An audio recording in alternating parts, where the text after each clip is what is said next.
On Saturday morning, law enforcement searched by ground and air for Michael Brown, the Anaconda shooting suspect. The search is on the top of everyone's mind in this tight-knit community. I heard a lot of the sirens and vehicles coming up Highway 1 here, so I stepped outside, and all these highway patrol vehicles and local law enforcement came zipping by, and then they turned and went down Stumptown Road.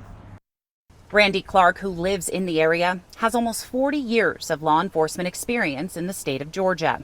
I was a former Cobb County Police Department officer and came out to Anaconda for a little peace and quiet. But the last few days have been anything but quiet.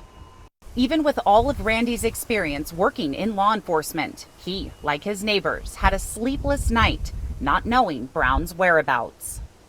You know, those that I've talked to in the neighborhood just had a sleepless night, and then the helicopter was like a 6 o'clock alarm clock.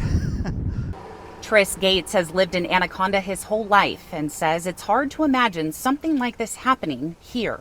You know, once it clicked, I'm like, oh shoot, you know, that's a few blocks from my house, and you know, I see him in there as a regular. So for something like this to happen in a small town is just, I mean, I think we're all still kind of in shock. Brown was known here at the Owl Bar, where police tape remains on Saturday and flowers have been laid for the victims impacted.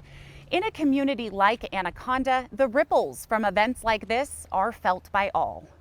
MTN spoke with Claire Boyle, the niece of Mike Brown, who told us the 45-year-old has been in the Army and not only suffered from PTSD, but also schizophrenia, saying, quote, "Mikey's downslide started really heavy when my grandma passed. The trauma from losing his last parent broke Mikey."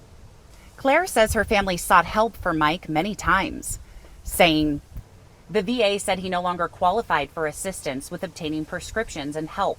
The Montana State Hospital wouldn't take him in for help unless it was a court order." For Claire, her uncle was kind and supportive, saying, "This man right here taught me how to fish, how to ride a bike, play baseball, football."